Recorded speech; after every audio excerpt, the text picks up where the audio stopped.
Um, Eric, what did you do to put money to the side? I know for me, I since being a process thinker, I had to follow a process and not think about money. And I don't trade with my P&L open because I don't care about it. What have Hmm. you done to separate the emotions from money? Just dive deeper in the charts, you know.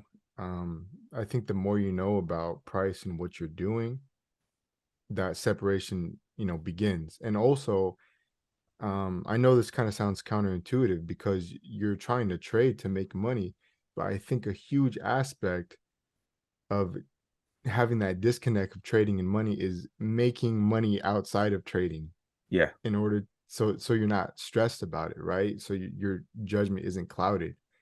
And I know that's kind of controversial because it's like, well, what are we doing at the charts? It's to make money, Eric. right. So why? But it's true. I feel like once I had that side of my life kind of taken care of outside of trading, it made it easier to disconnect the emotions. Got you. Frank, what about you? How have you put your emotional connection to money aside, or have you? And is it helping your mind be a little more clear at the charts? Yes, based on how I started training, it was mostly about the money and it messed me up a lot. But for me, I usually don't look at my P&L and I make sure I know what my risk is and my target is whenever I'm trading. Nice. Trading is difficult as all outdoors, and it takes a toll on you. And I know for me in the beginning, it took a toll on me as a parent, took a toll on me as a husband because I was taking so much time away from my kids, family get-togethers, and just everything that anyone wanted to do with me. And it's like, nah, I'm at these charts. I can't see you. Eric, how has trading affected your personal relationships? Um, I'll be honest, I really don't think it has had a huge negative effect. I Hmm. mean, there's definitely times where I lock myself away and I do my work at the end of the day and it's like, "Oh, where's Eric? He got home from work and I don't see him." But I feel like it hasn't overall impacted me to the point where it's detrimental, right? But you definitely are gonna have to take time away from those things. I mean, you know it firsthand, Dre. Like you said, you gotta Yeah, take time away from events and family. I went too far. I went way too far, man. Like I don't think I saw my in-laws or and I'm one of those rare people who loves his in-laws. Mhm. My brothers for like 6 months. It was bad. Frank, has trading affected your personal relationships as far as like the time you spend away from people or just things you want to do in general? Not exactly. I was always the type of guy that was, always at his computer. Okay. I was always productive, in the sense that, I'm always playing video games and all that, but I had to put some of that stuff on hold, for the longest time. So I remember, when, I used to get very frustrated, just being at the charts.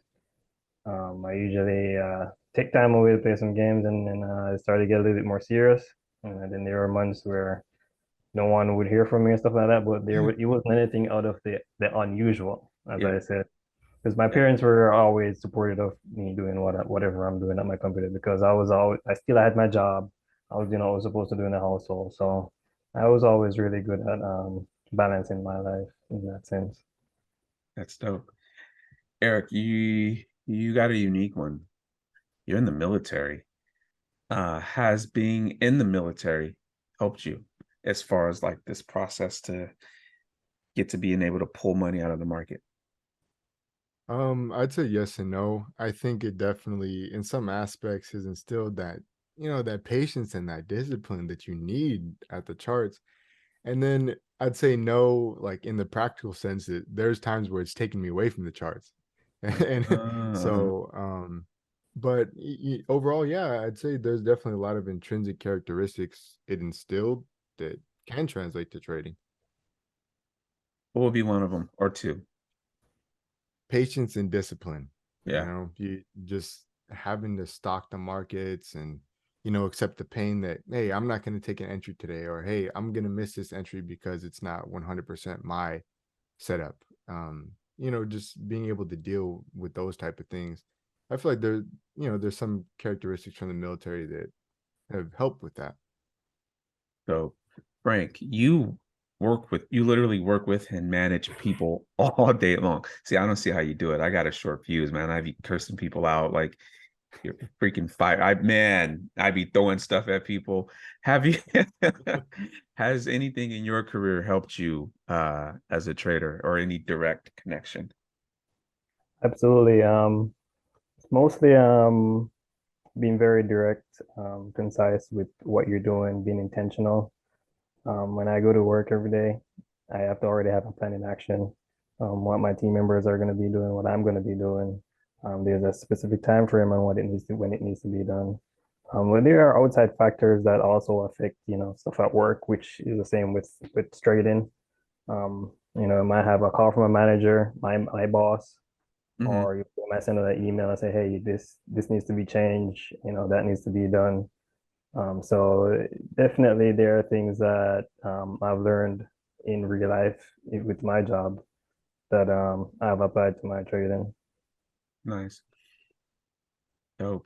Um, Eric, I'm jealous of you because you live in SoCal, man. And I wish I was there right now, dude. Like, you have It's no, been raining, man. It's I been don't raining like care, crazy. man. Like, I want to be down there in that SoCal sun. I will be out there in the rain, no shirt, just in my boxers playing in the water.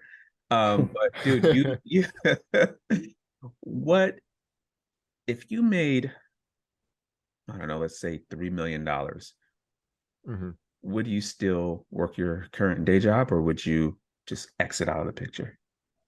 Um, it would depend in the period that I made that money, Hmm. If I knew, like, if I maintained consistency, then yeah, I would be fine stepping out eventually, but I wouldn't be in any rush to.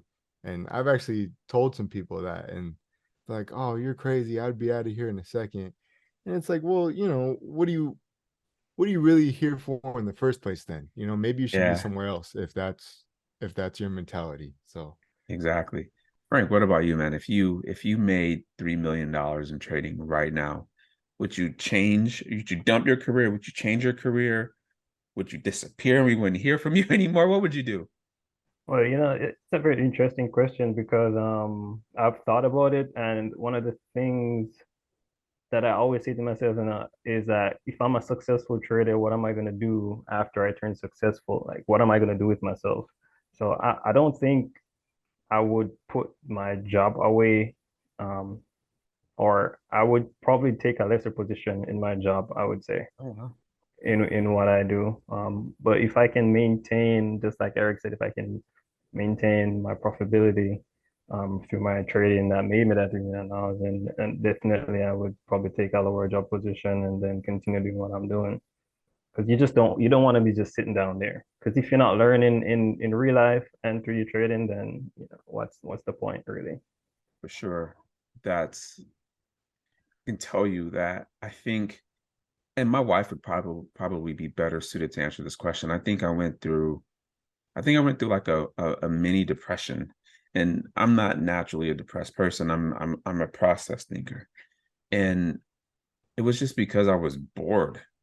I would trade, wait for my wife to get off work. We go to the gym. I I thought trading was my purpose, and it wasn't. And this is going to be interesting. I don't think I've ever said this before. Trading is actually counterproductive to who I am. I like this kind of stuff here. I like to talk to people. I like to be out and about doing things. I lost myself being a freaking full-time trader. And that's when I started to question all the stuff you see on social media and money bringing fulfillment and all this other stuff. But it also gave me the opportunity to mentor, right? And without mentoring, I don't meet any of you guys. And I mean, who would have thought that I would start a podcast? Like, what? Andre, a podcast?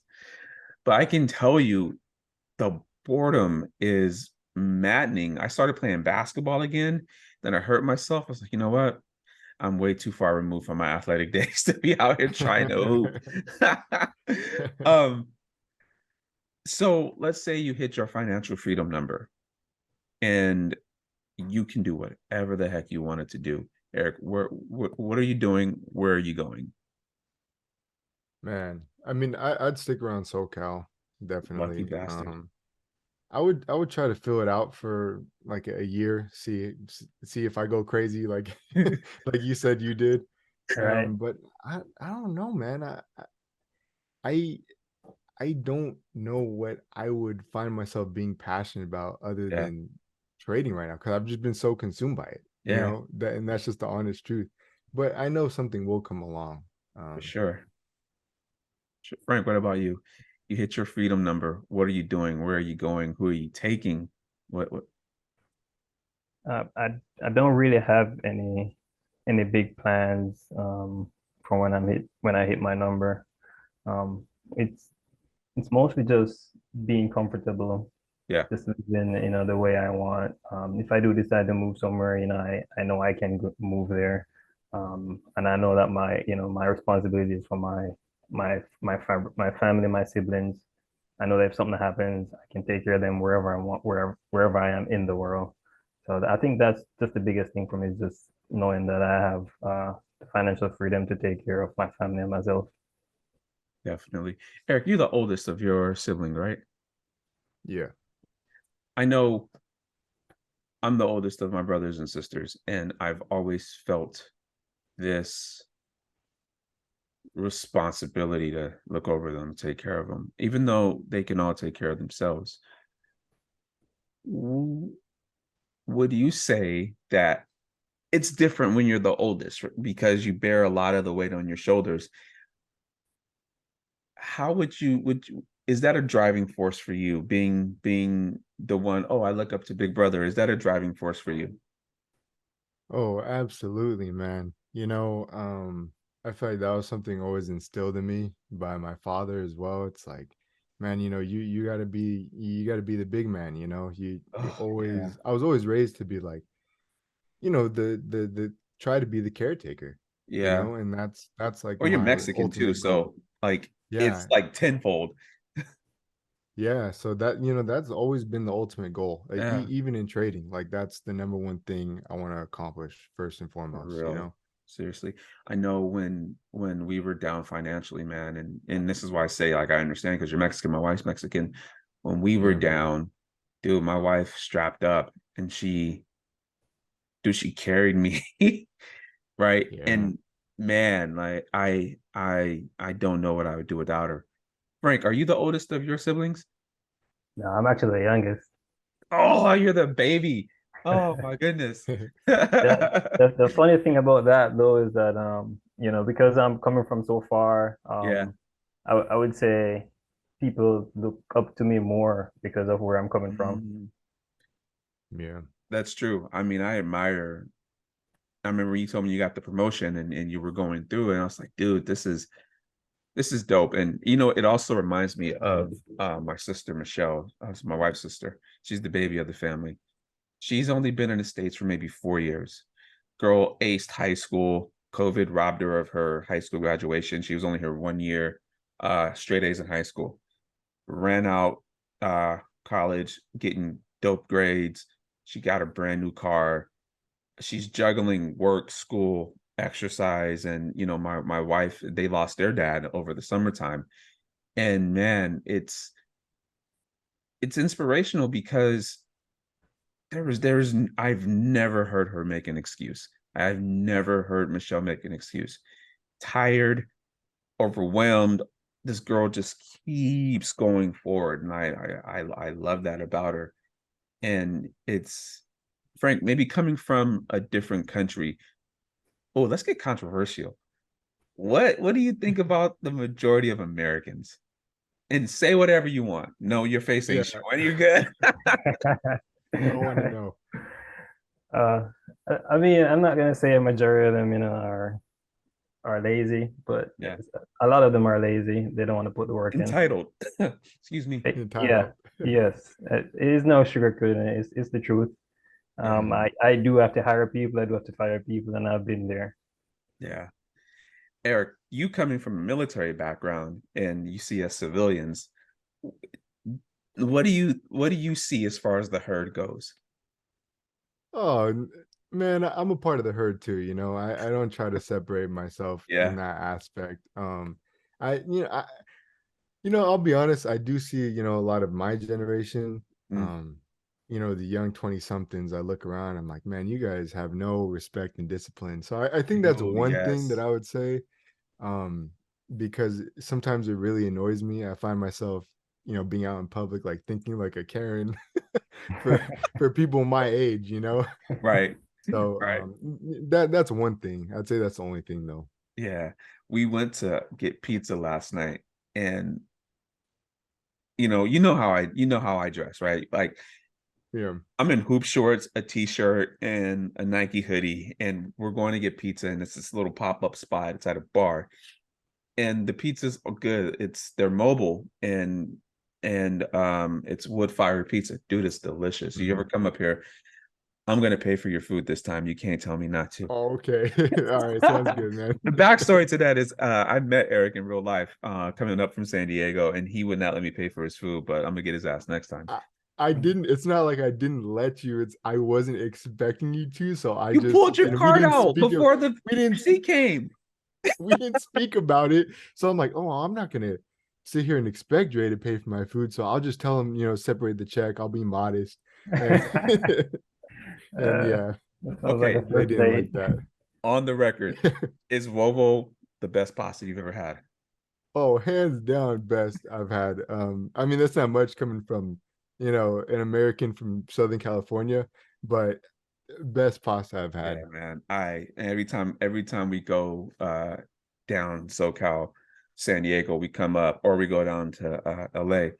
It's funny, the owner's like, "Oh, you're the guy from Sacramento. Your son broke the glasses last time I was here." I was like, "Yeah, my Oh, son, my son did. He tipped the table over and literally glass oh, everywhere in the middle of the street in Santa Monica." I'm like, "Damn, man."